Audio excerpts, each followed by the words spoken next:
was a blessing. I'm excited. Let's go for a walk today. A pool of water at the bottom of my shoes.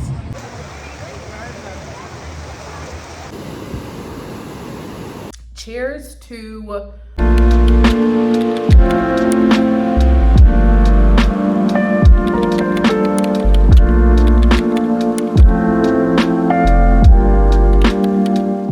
good morning, beautiful people. Guys, it is Sunday morning. We are starting this church journey. We're starting to see where God wants me, where he wants me to fellowship, because I really want to be a part of a church community. I really want to get back into that, because since being Adventist, I haven't had a church home. I didn't really go to church in the UK. I really watched a lot of stuff online. Still plan to watch my churches online, but I think it's important to get out and be in person. And I really wanted to make that a part of this experience, not me not being able to unlock the door. Hold. Okay, there we go. I really wanted it to be a part of my experience of just moving back and seeing who I am, not who I am. Hold on. Okay, so I wanted to make it just a part of, this is a part of my journey, finding a church home, finding where I belong in Bermuda. So let's go see how it goes. You are enough.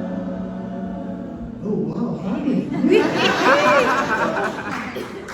But here's what it said: I will be content in every circumstance because you are enough. I sing that and I believe it, but saints, we have to understand that putting that into practice is difficult. And it is difficult for a number of reasons. First reason, we have to understand first what we've determined causes our contentment, and you do that by looking at what you primarily pursue. Whatever you primarily pursue, that's what you have determined will bring you contentment. If you primarily pursue money, you have determined in your heart that money is the thing that brings you contentment. And the problem with all of these things that we chase to bring us contentment is they bring us something called pleasure for a little while, and then we're messed up again because they do nothing to our inner man. Because the inner man is where we have contentment. It's not about what you have or what you don't have. It's not about the situations that happen in your life or don't happen in your life, right? It's not even about whether your team stays in the Premier League. Lord, help me to believe it, please.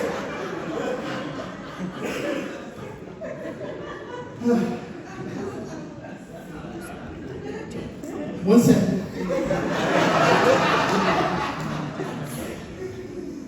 But that's not where my contentment. Okay. That shouldn't be where my contentment lies. Hey guys, back from church. I got a slushie. These are my new addiction, and I'm like, I was just praying on the ride home, like, Lord Jesus, I'm gonna have to ride past Ice Cream, which is like a fast food place in Bermuda, every day to get home. Help me not to buy one of these because they are so good. I didn't exactly come here to promote Ice Cream, the restaurant. So we're gonna sit down. I feel like I'm gonna make these stairs my little talking space. Catching up with you guys. Okay, now let's go up one. Ooh. Ooh. Look at that. Oh, yes, just comfortable. Okay, and put this right here. We're just gonna have to call this like check-in. I look very greasy. Our little check-ins on the stairs, but guys, church was, put it this way, okay. Church was so many ways it was needed. It was a blessing. I'm excited. Okay, less drinking, more talking. So I went to a place called Cornerstone in December when I was here. I went to their prayer meeting because that's the church that my best friend goes to. I went to their prayer meeting and it was honestly one of the best experiences I've ever had. It wasn't like a service type prayer meeting. It was literally, you walk in, it's a very quiet and peaceful atmosphere. Everybody is quite quiet because they're aware that other people might be praying by themselves. And then eventually you go up to the front and you can pray with one of the pastors or an elder, and you ask them what you want for prayer. They pray over you, and they also anoint you if you want. And so I did get anointed. I remember when I went just praying for God's direction and things over my life, and it's so funny that we're here. But yeah, but I knew that if I was to come back to Bermuda, I definitely wanted to visit a church service. So that's what we did today, and it was nice. The people were very welcoming, very nice, which I feel like is common for Bermuda, but not necessarily. I'm trying to drink it before it gets too So what made the church service amazing was, number one, a lot of my friends go there. And it's always beautiful to see other people your age group in the church and who are not just in it because that's where their parents went, or even, I would say force them to go, but 30 years old, your parents can't force you to go to church no more. But a lot of young people are there because they want to, because that church helps them to grow, because even participating and being involved in church and having a spiritual community is important to them. So that's always one thing that is one thing that I really liked. The second bit was just the timeliness of the message for me, especially in my life. One pastor spoke about seasons, and as you know, I'm in a new season of my life, a new season of being in Bermuda and working as a therapist, and even just allowing God to fully lead me. And one of the pastors said that God was humbling him lately, or just realizing that he had a lot of arrogance in his life. And God showed him that many times when it comes to God's will for his life, he's just been very tolerant of it. He hasn't walked into it fully and walked into it confidently. He hasn't celebrated it. He's just said, well, okay, God, if this is what you want to do, then I'll do it, but kind of begrudgingly.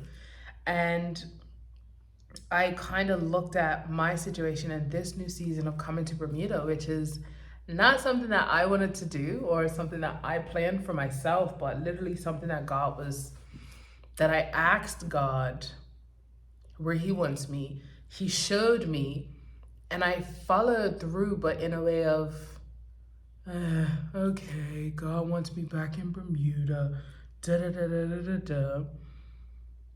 And with him saying that, it really made me look at myself, especially for the fact that it's okay, well, what plan did I have before this? Move to Birmingham, work as a therapist, whoop-de-doo, buy houses and stuff, but that's in my own understanding. And the Bible asks us not to lean on that very own understanding. So hearing him say that, and just even when I look at everything that I'm getting in coming to Bermuda, I mean, I'm now gonna start going back to church. I have so much more regarding community and family around me. I have an opportunity to build Shea Essence in an environment where people are familiar with me and would want to support my product and my business. And it's the attitude that I had, because I don't feel like I have that attitude that much anymore. I have really just seen God move in so many different ways. Even just with me moving in her on Friday, that day I needed things. I needed a bath mat, I needed a sheet, I needed a towel. I needed small things, but that were really, really big, because if you don't have them. Because I'm not trying to sleep on a mattress without a sheet. especially when it's not a brand new one. So I don't have that mindset too much, but it still makes me reflect and think I'm in a, okay, God, I'm okay that this is your will, but I even want to move to a celebration point of this is where God has me, and I'm so grateful. There's nowhere else I would rather be. Even though I think about England, even though I need some CeraVe French facial cleanser for $9 in the UK, that is $23 here, I'm still like, God, thank you for having me here. So that's just one bit. Another amazing bit, the sermon was about contentment.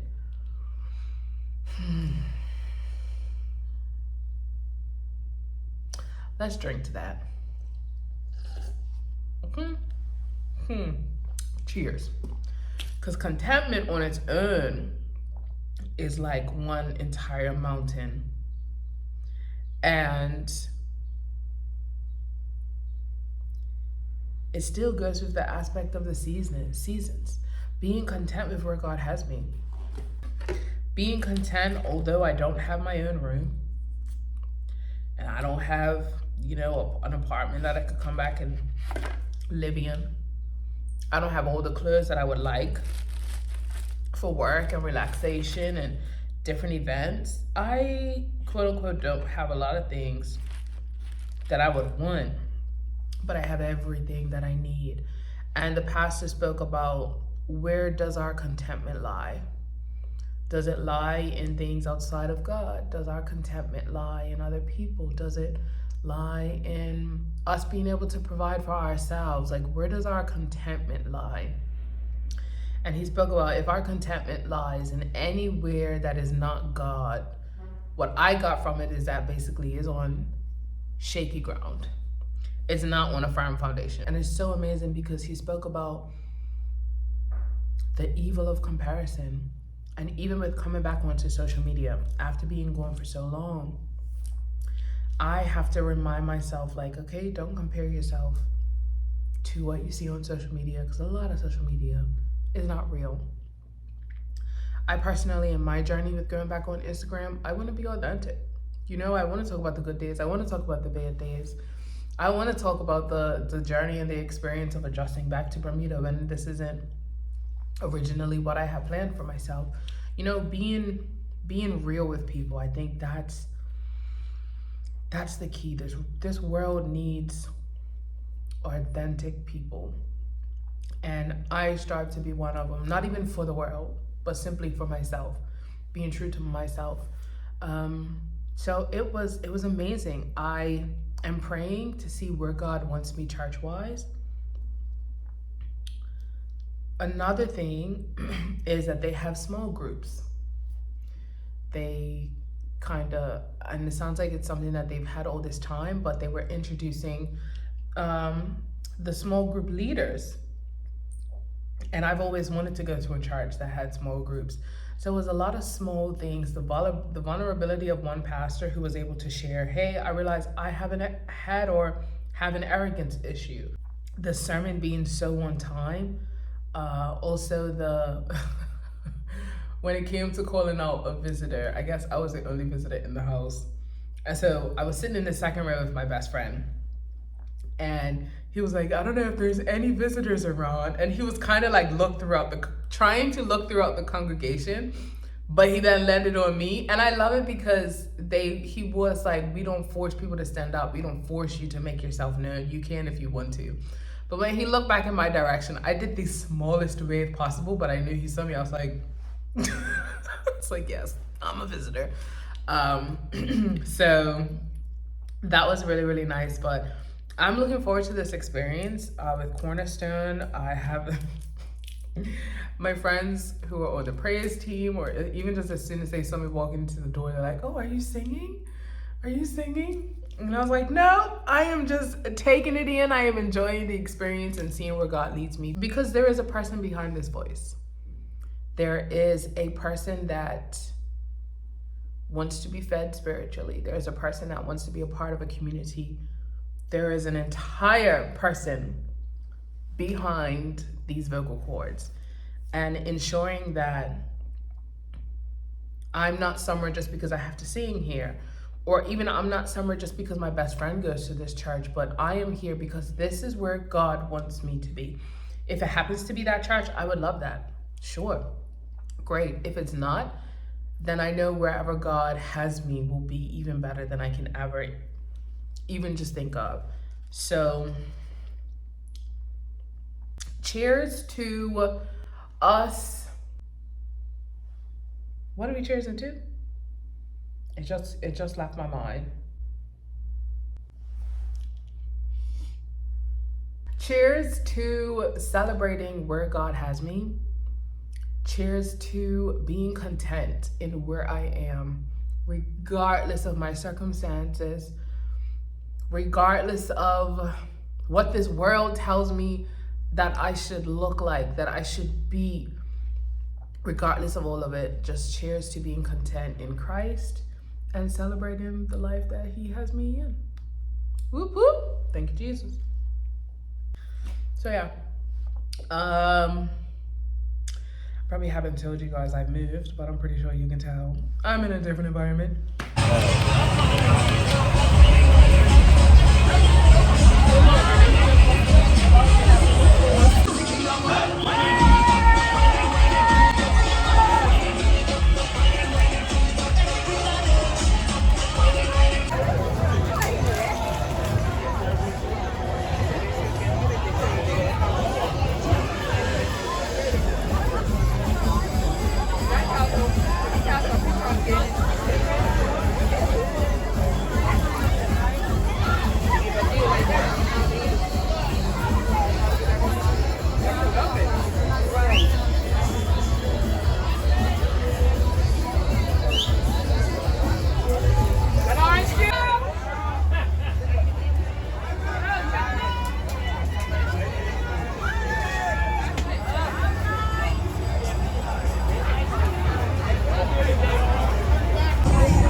Y'all, this is the rainiest parade. I can't even hold my phone. My hands are soaked. My phone is soaked. We got the hair, feet. Look at that. This is what dry looks like. This is what wet is. And they get it dry. Oh my goodness. Woo. Look at that. Everything's soaked. My socks. Everything is soaked. Socks.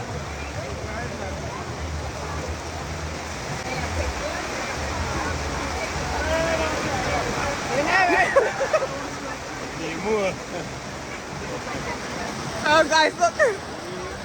Multi-purpose tripod. Hey, Ma. We're like rebuilding the tent. Woo. You gotta get that one on that side, Rhonda.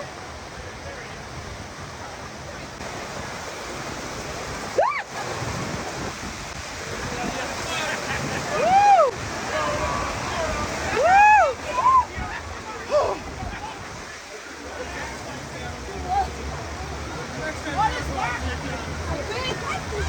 Remember? I was trying to stay dry, getting wet. It is hard, man. Oh my God. See this?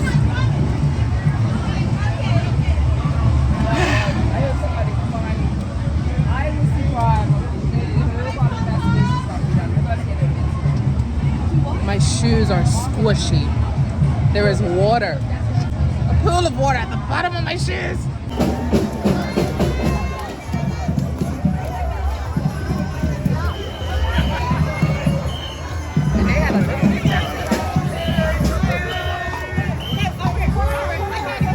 All right, Tia.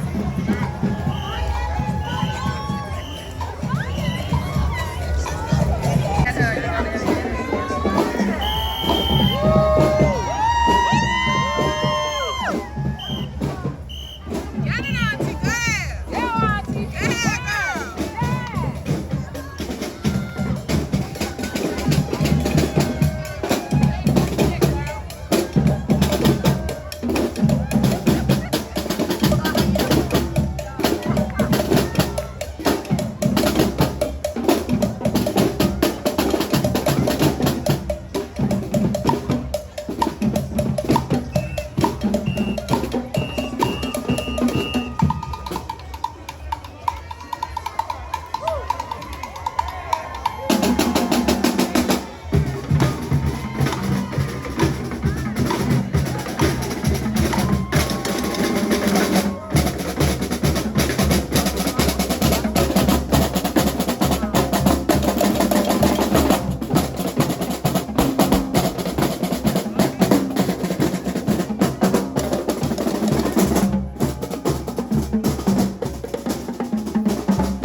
Ladies and gentlemen, it is time for some Netflix and chill.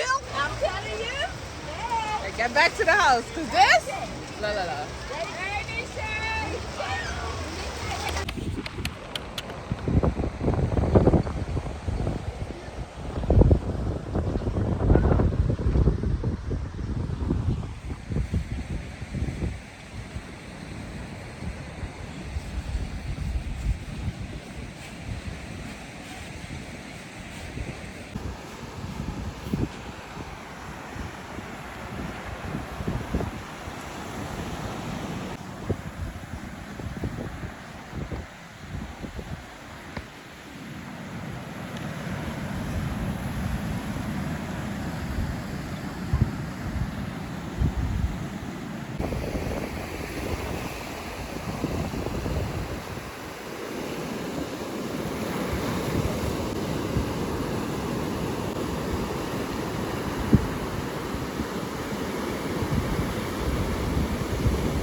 guys. Happy Saturday morning. Woo! I have wanted to go for a walk for the last couple of days, but it has been nothing but rainy in Bermuda. So this morning, I saw a little sunshine through my window. I said, all right, let's go for a walk today. So I started off at Horseshoe Bay, and I have ended up here. I think this is the beach that's over, like, yeah, I don't know the names. We got some workout stuff on. It's hot, y'all. It's hot in these streets. It is humid, so you can see all the sweat bits. I'm hoping that I'm going the wrong way, because honestly, I just followed this other couple.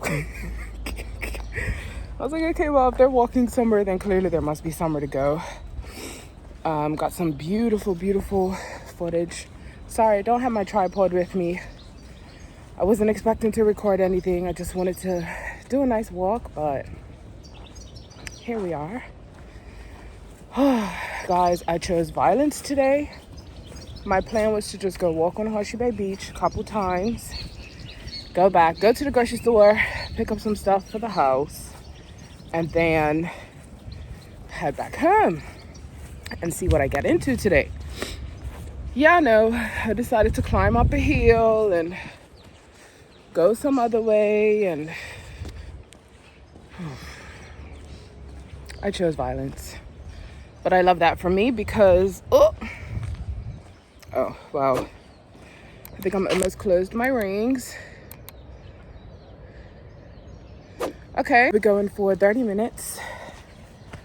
So I have officially closed my ring, which means by the time I get back, it'll be a nice walking length. So yeah, note to self, I don't really like this sports bra.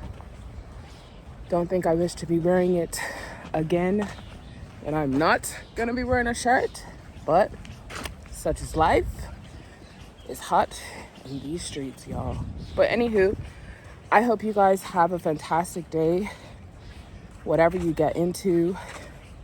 I was thinking on my walk just about God and him being the, like, just ultimate creator. Because as I go through the beach and I see the views on the shore, it just screams intelligent design to me. It screams intelligent design. Like, God takes care of the ants that are crawling along the sand in front of me. He takes care of us. And,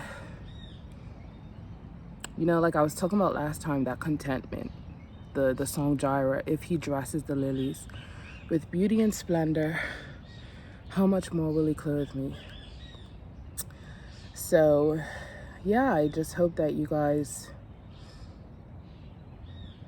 are having a good week. I don't really have much else to say. This is the park area.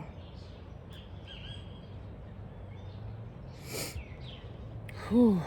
So, feels good. Feels really, really good to just walk, listen to some music, spend some time in nature to hear the birds. Whew. So yeah, let's get on out of here and see what we do today.